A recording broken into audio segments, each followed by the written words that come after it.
So hello students, welcome to all.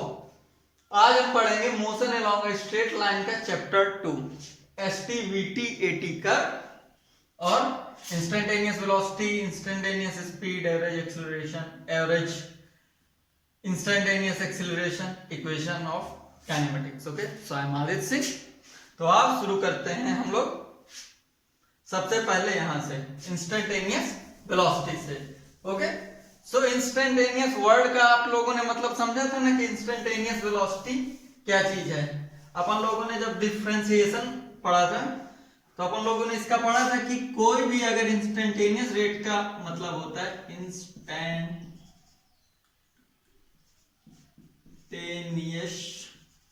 ठीक है, इसका मतलब होता है basically rate of change.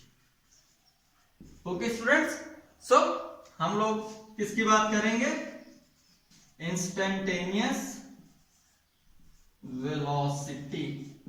Okay, so instantaneous velocity क्या होगी? Rate of change of displacement और position with respect to what? Time.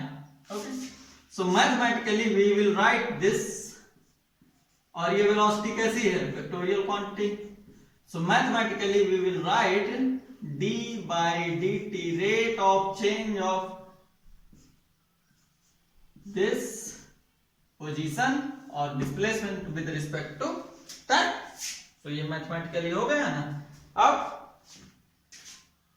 आपका आया instantaneous speed.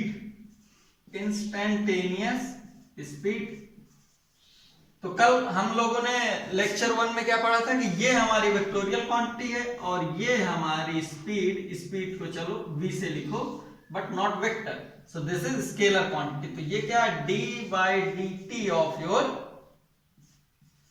s vector. Okay, और you can say ds by D T का whole mod. ठीक है, तो मैग्नीट्यूड जो इसका आएगा मॉड पूरा आएगा, क्योंकि ये हमेशा डिस्टेंस पॉजिटिव ही होगी। ओके, सो ये हो गया आपका instantaneous velocity and instantaneous speed. तो अब मैं अगर आपसे पूछूं, चलो एक क्वेश्चन पूछूं कि कैन स्पीड एवर डिक्रीजिंग? ये डिक्रीजिंग का साइन है। ओके, तो आप लिख लेना। तो आपका आंसर क्या होगा? आपका आंसर होगा नेवर या नो, यानी स्पीड कभी भी डिक्रीजिंग नहीं हो सकती है। तो अब बात करते हैं अपन लोग इसकी एवरेज एक्सेलरेशन। ये मेन टर्म है। इसके बाद अपन लोग कोर्स जो एसटीवीटी ग्राफ है वो स्टार्ट करेंगे। सो अपना एवरेज एक्सेलरेशन, ठीक है, acceleration. So this is change in velocity divided by change in time। Okay, या मोर प्रिसाइसली मैथमेटिकली इसको लिख सकते हो delta v divided by delta t। Delta word क्यों? डेल्टा हम लोगों ने क्यों लिया? क्योंकि ये अभी एवरेज है। अगर एवरेज की जगह यहीं पे इंस्टेंटेनियस होता, इंस्टेंटेनियस एक्सेलरेशन, तो हम क्या लिखते हैं यहाँ पे? Rate of change of velocity with respect to time, यानी dv by dt। Okay, so अब आओ देखते हैं कि ये ग्राफ्स क्या था। इक्वेशन ऑफ काइनेमेटिक्स से पहले आप लोग प्लीज ग्राफ देखिए, और आप लोग अगर नोट नहीं कर पाए इसको पॉज करिए और फिर नोट करिए, ठीक है। और जहां भी आपको डाउट आता है, कैसा भी डाउट आता है, please post your doubt immediately on the comment section or you can contact us। okay, so suppose करो अपन लोगों ने डिफरेंशिएशन पढ़ा, तो डिफरेंशिएशन की कहानी क्लियर आपको। इंटीग्रेशन पढ़ा, तो इंटीग्रेशन में मैं अगर आपसे पूछूं a to b y dx, इसका मैथमेटिकली मीनिंग तो आपको क्लियर हो गया, लेकिन इसका फिजिकली मीनिंग क्या था? इसका फिजिकली मीनिंग सिंपल था, this is area under the curve. तो कर्व क्या होता था यूजुअली आपका? y equal to f of x. So area under curve f of x y is equal to for y versus x graph बोलो या plane बोलो, okay. तो ये चीज आपको क्लियर हो गई, ठीक है। और ये dy by dx क्या था, ठीक है। अगर आप लोगों ने इंटीग्रेशन डिफरेंशिएशन कर नहीं पढ़ा, अभी तक वीडियो नहीं देखा, तो प्लीज आप लोग इसका वीडियो देख लीजिए। सो dy by dx क्या था, ये था rate of change of y with respect to x, okay. Basically ये आप इसको बोल सकते हो स्लोप, और हम बोल सकते हैं इसको tan थीटा, ठीक है।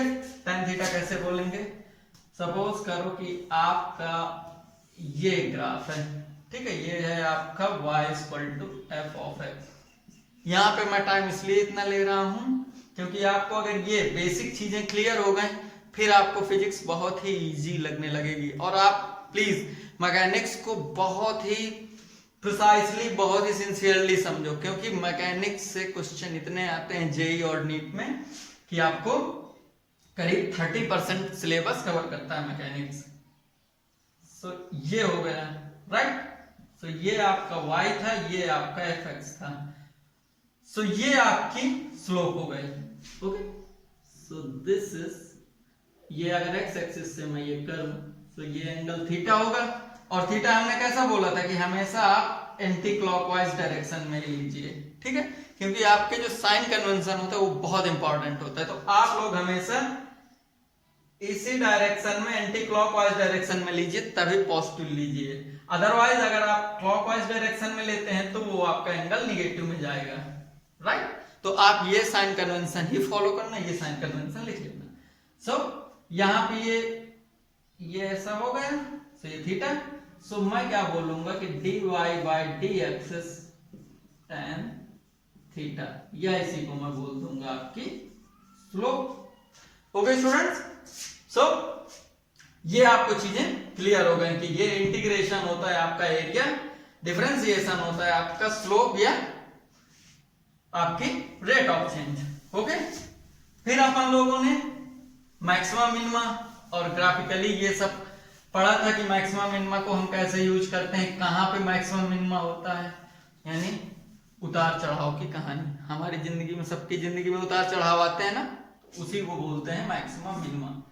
तो सपोज करो कि मैं एक ग्राफ बनाता हूं, ये वाला, ठीक है। अब मैं बोलूं आपको ये है आपका v और ये है आपका t, ठीक है।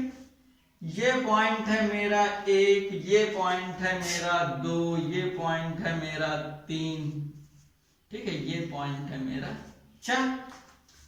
तो मैं बोलूं कि dv by dt at location 1, यानी यहां पे। तो अब देखो यहां पे ये लोकेशन क्या आई इसकी, यहां पे इसकी लोकेशन आई ये देखो, ये ऐसे बना ना, तो देखो तो इसका जो थीटा हुआ वो 90 डिग्री से ऊपर, और tan 90 plus theta is negative quantity. So ये स्लोप आपकी क्या हो गई, नेगेटिव। और dv by dt क्या होता है, acceleration. So your acceleration is negative, यानी यहाँ पे वो डी एक्सेलरेट हो रहा है, पार्टिकल या बॉडी या कोई भी थिंग्स है, कोई भी ऑब्जेक्ट है, वो यहाँ पे डी एक्सेलरेट हो रहा है। At point 2 dv by dt at point 2, at point 2 पे देखो क्या है, 2 पे अगर आप स्लोप बनाओ तो ये टेंजेंट की स्लोप फाइंड आउट करो। ये बेसिकली देखो ये टेंजेंट है ना, टेंजेंट मतलब स्पर्श रेखा, अपन लोगों ने प्रॉपर डिस्कस किया था इस पे। तो ये स्ट्रेट ये लाइन आ रही है जो कि t के पैरेलल है। तो अगर आप इस पे एंगल देखोगे तो वो एंगल 0 है। सो tan ऑफ 0 यानी ये 0। सो आपका एक्सेलरेशन यहां पे 0। मतलब अपन लोगों ने बात भी की थी कि मिनिमा और मैक्सिमा पे हमारा जो भी फर्स्ट डेरिवेटिव होता है वो 0 होता है। ओके, तो ये देखो ये मिनिमम पॉइंट है, ये मैक्सिमम पॉइंट है। Similarly at point 3 dv by dt at point 3 is what? देखो एक स्पर्श रेखा बनाओ, इस पे टेंजेंट ड्रॉ करो। तो ये टेंजेंट ड्रॉ हुई। अब इसको आप या तो यहीं से देख लो एक्स एक्सिस से थीटा, और थीटा आपको देखो क्या है, ये लेस देन 90 डिग्री है ना, सो दिस इज tan थीटा, और tan लेस देन 90 डिग्री क्या होता है? पॉजिटिव। सो यहाँ पे आपका एक्सेलरेशन पॉजिटिव है। अब देखो ये क्लियर होगा। सिमिलरली यहाँ पे भी ये मैक्सिमम है, तो यहाँ पे भी आपका dv बाई dt ये एक्सेलरेशन 0 होगा। सो अब देखो कहानी सुनो, ये तो हो गया आपका मैथमेटिकली और फिजिकली, राइट। अब कहानी देखो, आपने यहाँ पे अपनी बाइक ली, आप यहां से उतर रहे हो, ठीक है, तो ये आपको क्या है? स्लोप है। स्लोप मतलब ढलान, ठीक है, ऐसे ये वाली। तो आप जब यहां से अपनी बाइक लेके उतर रहे हो, अपनी साइकिल लेके, बाइक में साइकिल समझो, साइकिल लेके उतर रहे हो, तो यहाँ पे आपको कोई भी एक्सेलरेशन की या बाइक में आपको एक्सेलरेटर नहीं लेना, एक्सेलरेट नहीं करना। वो आपको एक्सेलरेटर आपने छोड़ दिया होगा, तब भी आपकी गाड़ी यहाँ पे मूवमेंट करते करते आ जाएगी, मूविंग होगी, और वो यहाँ पे आके रुकेगी। एनी हाउ यहाँ पे जब आप आओगे 2 पे, 2 से आप थोड़ा सा जैसे बढ़ोगे ना, तो आपको एक्सेलरेट करना पड़ेगा। ओके, यानी आपका एक्सेलरेशन जो होगा वो पॉजिटिव हो जाएगा, ठीक है। यहाँ पे 0, यहाँ पे देखो ये एक्सेलरेशन आपका ये पॉजिटिव हो जाएगा, तभी आपकी गाड़ी आगे बढ़ेगी। फिर यहां तक जब पहुंचोगे, यहाँ पे आपका एक्सेलरेशन मैक्सिमम होगा, और यहां तक मैक्सिमम, और यहाँ पे पूरा फिर से 0, और फिर यहां से वो घटना शुरू हो जाएगा।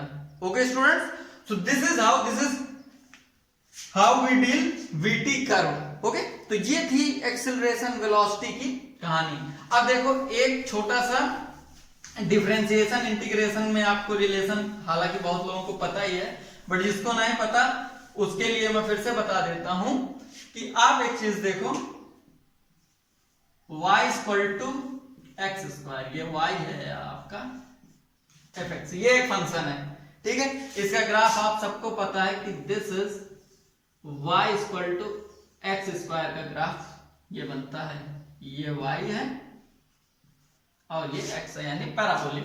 अब मैं बोलूं आपसे या okay, so dy by dx करो आप इसका, तो आप क्या करोगे? 2x, तो ये क्या था? ये आपका पैराबोलिक था, और यू कैन से क्वाड्रेटिक था, क्वाड्रेटिक कर्व था। ये आपका 2x कैसा है? लीनियर, ठीक है। तो इसका ग्राफ आपका बन जाएगा लीनियर का y(x), ये हो गया ऐसे, ठीक है। एक बार और इसको डिफरेंशिएट करो, ये मान लो थोड़ी देर के लिए कुछ है a, अब मैं बोलूं dA by dt, dA by dx और d by dx of dy by dx और d2y बाई dx2, ठीक है। और आप प्लीज फिजिक्स को पढ़ो कहानी की तरह, ठीक है। दिमाग में ज्यादा लोड पड़ेगा, हमें नहीं पढ़ना, दिमाग का लोड बचाना है मैथ के लिए और केमिस्ट्री के लिए, और फॉर नीट स्टूडेंट बायोलॉजी के लिए बचाना है, ठीक है। Biology is really tough subject. Okay, so ये क्या हुआ? d2y by dx2, this is differentiation of this, so ये 2, तो ये 2 क्या आ गया? कांस्टेंट आ गया। तो देखो ये क्वाड्रेटिक था, इसका एक बार डिफरेंशिएशन किया, ये लीनियर हो गया, यानी यहाँ पे पावर 2 थी, यहाँ पे पावर 1 हो गई, और यहाँ पे पावर 0 हो गई, क्योंकि इसको आप ये भी तो लिख सकते हो 2 into x to the power 0। So इसका ग्राफ होगा आपका, ये y था, ये x था, मैं मानूंगा कि ये है मेरा 2, तो इसका ग्राफ आपका हो गया ऐसा, यानी एक स्ट्रेट लाइन हो गई, राइट। सेम ये हो गया आपका डिफरेंशिएशन की कहानी। अब हमने क्या बोला था? इंटीग्रेशन क्या होता है? इंटीग्रेशन। इंटीग्रेशन को और दूसरी चीज में क्या जानते हैं आप, दूसरा नाम?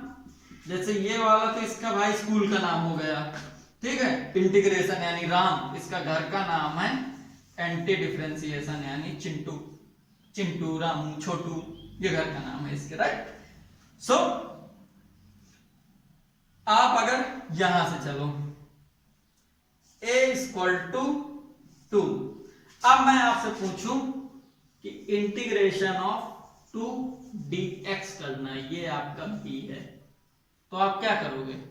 लिमिट अभी बाद में अभी लगाएंगे, तो आप क्या करोगे? ये हो गया आपका 2x, ठीक है, इसका आंसर 2x प्लस c। तो अभी हम c की बात नहीं करेंगे, अभी हम बस एब्स्ट्रैक्ट वे में चलेंगे। तो ये हो गया 2x, ओके।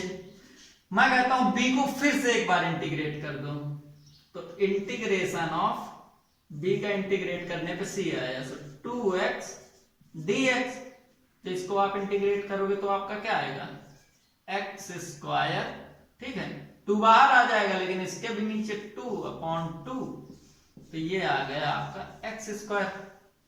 तो अगर आपका a 2 था यानी ये यहां था, आपने इसको इंटीग्रेट किया तो वो यहां पे आया, आपने उसको फर्दर इंटीग्रेट किया तो वो यहां आया, यानी यहां से 0 पावर थी, यहां 1 पावर हो गई, यहां 2 पावर हो गई, इसको एक बार और x के रिस्पेक्ट में करोगे 3 पावर हो जाएगी, 4 पावर हो जाएगी, and so on.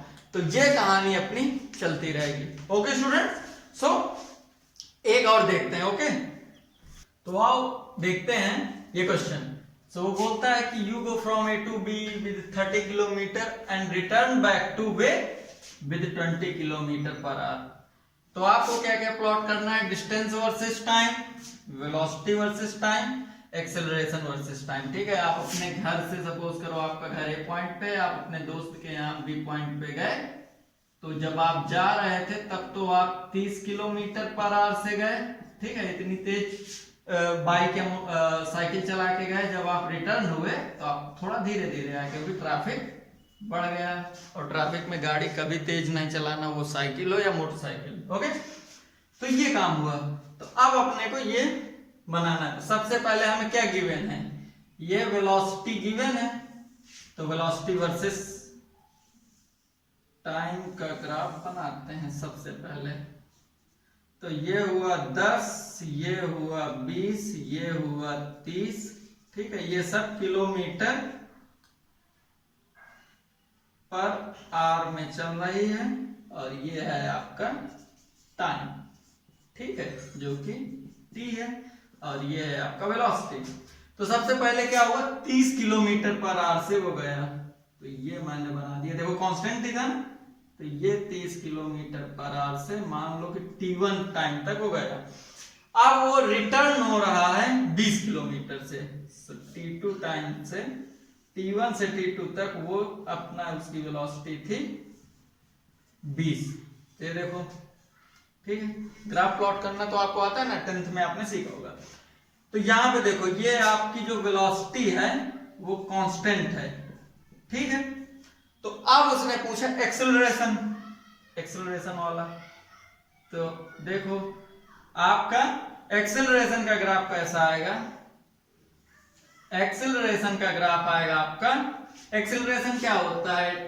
Acceleration equal to dv by dt, ठीक है, इसका डिफरेंशिएशन। तो अगर ये कांस्टेंट है तो किसी भी कांस्टेंट का डिफरेंशिएशन कितना आता है? 0। तो देखो ये t1 हो गया और ये t2 हो गया, ये आपका टाइम हो गया, ये आपका एक्सेलरेशन हो गया। ये अपना 0, ये 10, ये 20, ये 30, ठीक है। तो 0 से t1 में कितना है? 30 किलोमीटर पर आवर। तो इसको डिफरेंशिएट करोगे तो वो कितना आएगा? 0। तो हमने ये देखो ये 0 पे बनाया, ठीक है। आप लोग प्लीज अपनी कॉपी में बनाते जाइएगा और कोशिश करना 2 पेन यूज करना, राइट। t1 से t2 में क्या हुआ? वो 20 किलोमीटर से आया, ठीक है। 20 किलोमीटर जब वो रिटर्न हुआ तो उसने अपना डीएक्सेलरेट किया, यानी गाड़ी धीमी की और वो 20 किलोमीटर से आया। क्यों? क्योंकि भाई ट्रैफिक तो थोड़ा ज्यादा था, ट्रैफिक ज्यादा हो गया तो आदमी तेज तो चलेगा नहीं, सो वो आया ऐसे, ठीक है। तो ये भी वो 0 आया क्योंकि ये भी कांस्टेंट था। अब तीसरी चीज अपने को बनाना है डिस्टेंस वर्सेस टाइम, ठीक है। अब यहाँ पे एक चीज आप ये ध्यान देना कि ये डिस्टेंस है ना कि डिस्प्लेसमेंट, क्योंकि इसका डिस्प्लेसमेंट क्या हुआ, वो ए से बी पहले गया और फिर वो बैक टू पवेलियन यानी बैक टू हिज और हर होम आ गया। सो ये ए से ए में आ गया तो उसका डिस्प्लेसमेंट कितना हुआ, 0, तो डिस्प्लेसमेंट नहीं। तो हम यहाँ पे बनाएंगे distance versus time, this is t1 और दिस इज t2, राइट। तो अब देखो, अगर आप इस वाले ग्राफ से देखोगे तो एक्सीलरेशन जो होता है वो होता है d2s बाई dt2, ठीक है। डबल डिफरेंशिएटिव होता है ना, क्योंकि acceleration is equal to dv by dt और v क्या होता है आपका ds बाई dt, या आप इसको लिखोगे d by dt of ds by dt, okay. तो ये देखो ये डबल डिफरेंशिएशन हो गया। तो जो मैंने उस पे समझाया था कि अगर आपका a 0 है, सपोज करो 0, तो 0 को जब आप इंटीग्रेट करोगे, 0 को आप जब इंटीग्रेट करोगे तो वो कोई आफ्टर इंटीग्रेशन कांस्टेंट टर्म आएगा, तो वो आपका वेलोसिटी जो आई वो आपकी कांस्टेंट आई, यानी ये देखो आई थी। वेलोसिटी को फर्दर इंटीग्रेट करोगे तो वो क्या आएगा आपका, वो आएगा लीनियर, ठीक है। तो वेलोसिटी को आपने फर्दर इंटीग्रेट किया तो वो लीनियर आया। लीनियर मतलब 2x 3x यानी n इंटू x, ओके। सो आप देखो, जब इसको वेलोसिटी को भी आपने किया था इंटीग्रेट, तो वो देखो v ऑफ dx, इसको इंटीग्रेट करोगे तो कांस्टेंट का इंटीग्रेशन क्या आएगा, लीनियर, तो लीनियर आएगा n इंटू x, जहां पे n कुछ भी हो सकता है, ओके स्टूडेंट्स।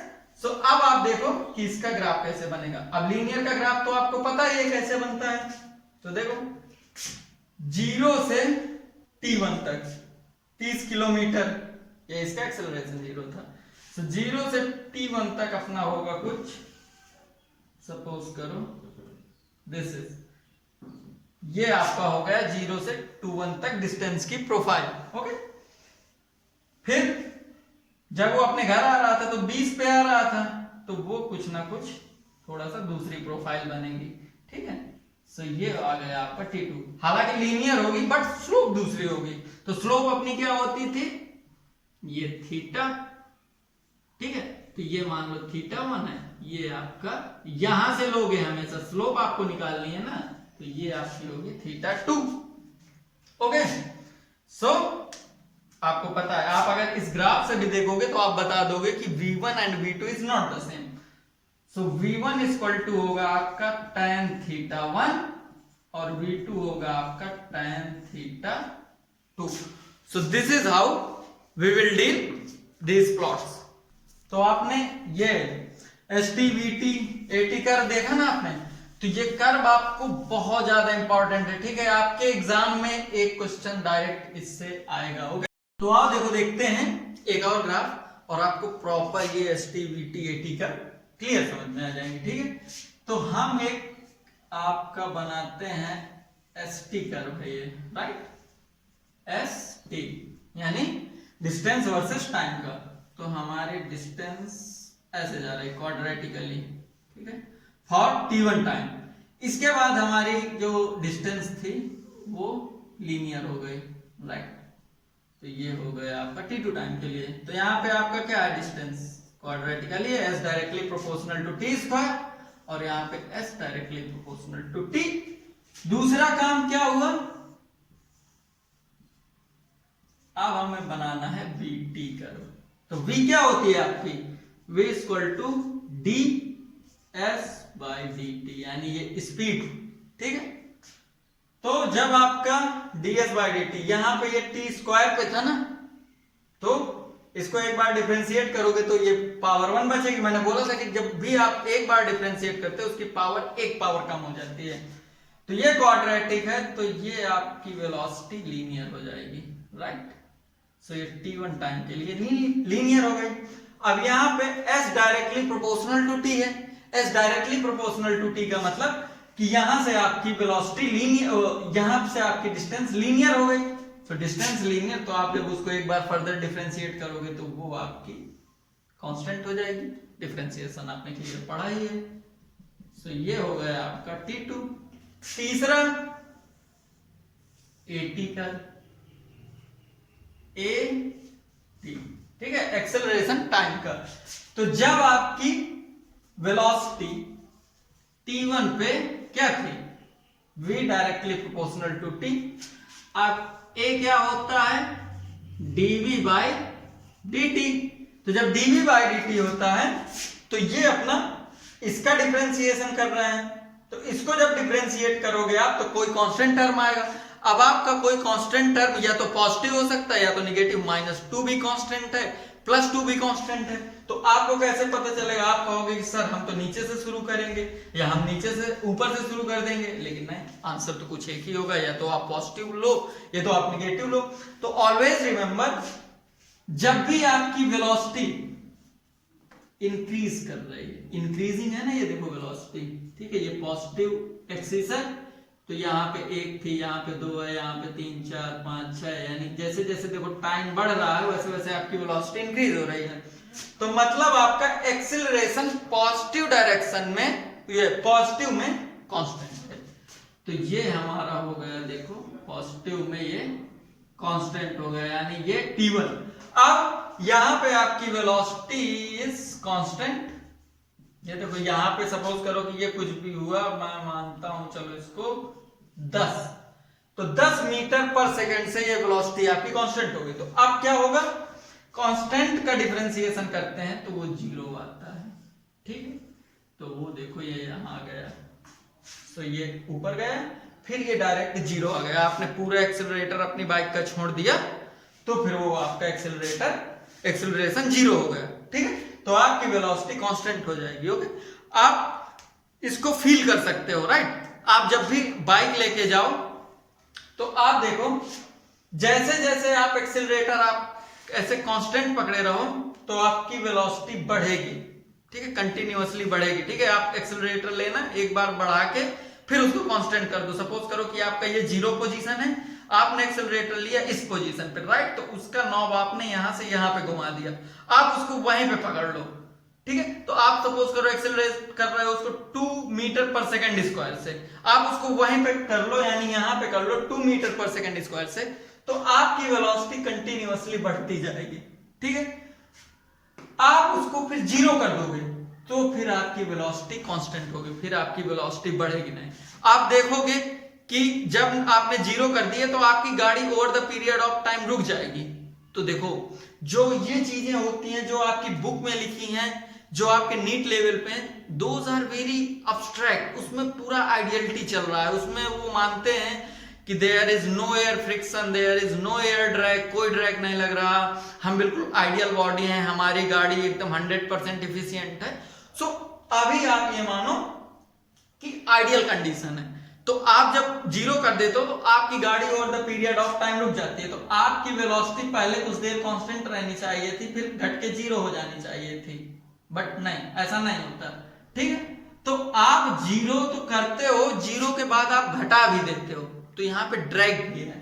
सो अभी के लिए आप बस ये समझो कि आपने जब ये आपकी वेलोसिटी कांस्टेंट है तो आपका एक्सेलरेशन 0 हो जाएगा। आप अगर एक फर्दर कुछ ऐसा होता कि ये अपनी यहां से डिस्टेंस ऐसे हो गई होती, यानी ये क्वाड्रेटिक फिर होती लेकिन ये डिक्रीजिंग होती, तो आपका ग्राफ हो जाता ये ऐसा, यानी ये वेलोसिटी 0 हो जाती। तो जब वेलोसिटी 0 है तो यहां देखो ये भी v directly proportional to t है, लेकिन यहां पे इसकी स्लोप पॉजिटिव थी, यहां पे इसकी स्लोप निगेटिव है। तो ये t1, ये t2 और ये t3 पे निगेटिव में चला जाता। ओके, सो ये आप प्लीज इसको प्लीज प्रॉपर आप देख लीजिए। ओके, अब अगर मैं बोलूं कि हमारा ये vt कर्व है, ठीक है, ये vt कर्व है, ये है ना, देखो ये vt कर्व, तो एरिया अंडर vt कर्व, या इसे शुरू करते हैं, area under 80 curve gives v, ठीक है, ये वेलोसिटी आपको बताता है, ठीक है, with proper sign convention. Suppose यहां पे आपका 2+2 है और यहां पे आपका ये सपोज करो -2 है, तो जब आप प्रॉपर साइन कन्वेंशन के साथ इसका एरिया निकालोगे तब आपका ये आएगा, इसका जो एरिया आएगा वो वेलोसिटी बताएगा। अगर आप साइन कन्वेंशन नहीं पकड़ रहे हो, यानी प्लस माइनस नहीं ले रहे हो, सिर्फ प्लस प्लस ले रहे हो, यानी मैग्नीट्यूड ले रहे हो, तो आपका क्या आएगा, स्पीड आएगी। ओके स्टूडेंट्स, दूसरी बात, वीटी कर्व में जब आप इंटीग्रेशन ऑफ v dt करोगे, v dt करोगे, तो ये क्या देगा आपका, डिस्प्लेसमेंट, कब, when you do with proper sign convention, ठीक है। आपने सपोज ये जब आपका ये v था, ये पहले बढ़ रहा था, ठीक है, फिर ये कांस्टेंट हो गया, फिर ये घटने लगा, तो आपको यहां पे इसका एरिया घटाना पड़ेगा, राइट, तब आपका ये डिस्प्लेसमेंट देगा। ओके, अब ये सिंपल वीटी कर्व है, तो जो भी ये एरिया है ना, ये एरिया जितना भी है, ये क्या है, एक तरह का, ये एक ट्रायंगल, ये एक काइंड ऑफ स्क्वायर या रेक्टेंगल, और ये एक फर्दर ट्रायंगल। तो आप क्या करोगे, आप इसको 1 2 3 इन तीनों को आप जोड़ दो, तो ये area of 1 + 2 + 3 will give you give what, ये आपको देगा डिस्टेंस। ओके स्टूडेंट्स, सो ये आपका यहां पे इसकी आपकी इतनी इंपॉर्टेंस है। सो प्लीज आप ये लोग प्लीज नोट डाउन कर लीजिएगा, area under VT curve gives displacement if used with proper sign. अगर साइन के साथ आपने प्रॉपर प्लस माइनस का ध्यान दिया तो वो आपका डिस्प्लेसमेंट देगा, और अगर आपने सिर्फ जोड़ा तो वो आपकी डिस्टेंस देगा, ठीक है। डिस्प्लेसमेंट थी आपकी वेक्टोरियल क्वांटिटी और डिस्टेंस थी आपकी scalar quantity. Similarly 80 curve velocity, अगर आपने साइन के साथ जोड़ा, अगर आपने सिर्फ जोड़ा विदाउट साइन तो वो आपको स्पीड देगा, ठीक है। तो अब ये क्वेश्चन है आपका, ये आपका होमवर्क है, आप ये प्लीज करना, ठीक है। और अगर आपको नहीं आया तो नेक्स्ट लेक्चर में मैं कराऊंगा, फिर आप इसको मिलाना अपने नोटबुक से। सो ये है वीटी कर्व आपका जा रहा है ऐसा ऐसा फिर ऐसा, ठीक है। तो ये 2 4 6 8 ये है टाइम, और ये है आपका वेलोसिटी। टाइम आप इसको सेकंड में ले लो, और वेलोसिटी आप इसको ले लो यहाँ पे 2, ठीक है, और ये ले लो आप -2, और ये है आपकी मीटर पर सेकंड में। ओके स्टूडेंट, तो आपको क्या क्या करना है, plot ST and AT curve, ठीक है, एंड आपको डिस्प्लेसमेंट और डिस्टेंस इसकी फाइंड आउट करनी है। ओके, सो ये आपका होमवर्क है, and please do this homework sincerely. तो अब आप देखेंगे इक्वेशन ऑफ काइनेमेटिक्स। ओके, तो ये है फॉर कांस्टेंट एक्सेलरेशन, यहां पे बहुत ध्यान देना, ये कांस्टेंट एक्सेलरेशन है, आपका एक्सेलरेशन कांस्टेंट है। तो ये है equation of kinematics. Okay, in 3 equation को आप बोलते हैं इक्वेशन ऑफ मोशन, गति के नियम, ठीक है। गति के 3 इक्वेशन है, ठीक है, या आप इसको बोले इक्वेशन ऑफ मोशन या इक्वेशन ऑफ काइनेमैटिक्स। ओके, तो ये मैंने वेक्टोरियल फॉर्म लिखे हैं और इनका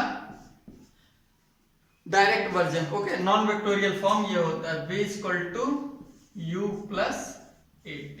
अगर यहाँ पे ये स्पीड है तो आप ऐसे करोगे, सो v = u + AT। और एक चीज और, जो ये v होती है आपकी, ये होती है आपकी फाइनल वेलोसिटी, u होती है आपकी इनिशियल वेलोसिटी, ठीक है स्टूडेंट्स। a होता है आपका एक्सेलरेशन, t होता है आपका, a होता है आपका एक्सेलरेशन और t होता है आपका time. So please note down this equation. So ये आपका वेक्टोरियल फॉर्म है, ये आपका नॉन वेक्टोरियल फॉर्म है। ओके, और ऑलवेज रिमेंबर कि ये for constant acceleration. Okay student, so दूसरा गति का दूसरा नियम क्या बोलता है, s इक्वल टू, अगर ये डिस्टेंस है u t plus minus half A T square, यानी अगर आपका एक्सेलरेशन इंक्रीजिंग है तो प्लस साइन आएगा, अगर आपका एक्सेलरेशन डिक्रीजिंग है तो माइनस साइन आएगा। तीसरा नियम, ये नॉन वेक्टोरियल फॉर्म है, please remember v square equal to u square plus 2as। जो ये s है, s आपको पता चल गया, यहाँ पे ये डिस्प्लेसमेंट है और ये यहाँ पे डिस्टेंस है। v average equal to displacement divided by time, यानी final velocity plus initial velocity divided by 2। और प्लीज आप लोग इधर नीट की तैयारी कर रहे हो या जेई की, आप लोग प्लीज ये नोट्स आप अपने से बनाइए, ठीक है। मैं बार बार इसलिए कह रहा हूं कि एक बार आप अपने नोट्स खुद बनाओगे तो आपको जिंदगी में कभी नहीं भूलेगा। इवन मेरी आज तक कोटा की नोट्स रखी हुई हैं। So always remember this things कि आपको अपनी नोट्स खुद बनानी है। ओके स्टूडेंट, सो ये है इक्वेशन ऑफ काइनेमेटिक्स जब एक्सेलरेशन कांस्टेंट होगा।